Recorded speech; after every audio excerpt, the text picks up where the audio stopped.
Arsenal is back. হ্যাঁ, গানার্স ফ্যানরা এবার সত্যি বুক ফুলে বলতে পারেন এই শিরোপা আমাদের। ফুলামকে ৩-০ গোলে সেটা পুড়িয়ে দিয়ে পয়েন্ট টেবিলের শীর্ষস্থানটা আরও শক্ত করে নিল মিকেল আর্তেতার দল। মাঠের ফুটবল দেখে মনে হচ্ছে আর্সেনাল এবার আর কোনো ভুল করতে রাজি নয়। লিগের একদম শেষ মুহূর্ত, আর মাত্র ৩টি ম্যাচ।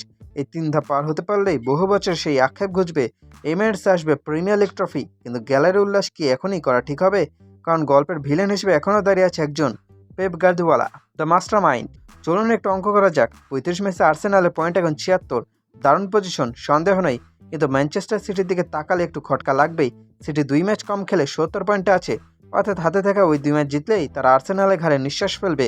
আর্সেনালের হাতে আছে মাত্র ৩টি ম্যাচ, আর সিটির হাতে আছে ৫টি।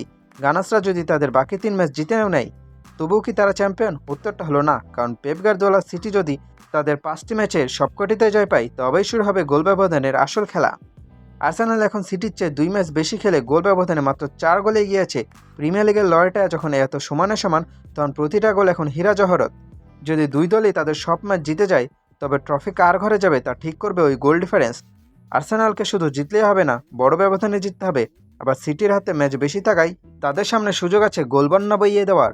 আর্সেনাল ভক্তদের এখন প্রার্থনা একটাই, সিটি যেন অন্তত একটি ম্যাচ হারে বা ড্র করে।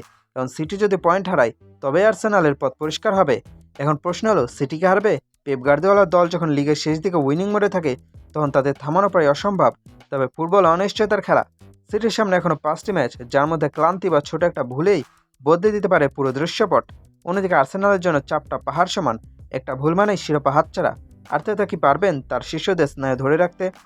ওডেগার্ড, সাকা বা হ্যাভার্টসরা কি পারবেন শেষ ৩ ম্যাচে আর্সেনালকে ইতিহাস ছোঁয়াতে? লড়াইটা এখন আর শুধু ট্যাকটিক্সে নয়, লড়াইটা এখন ধৈর্যের।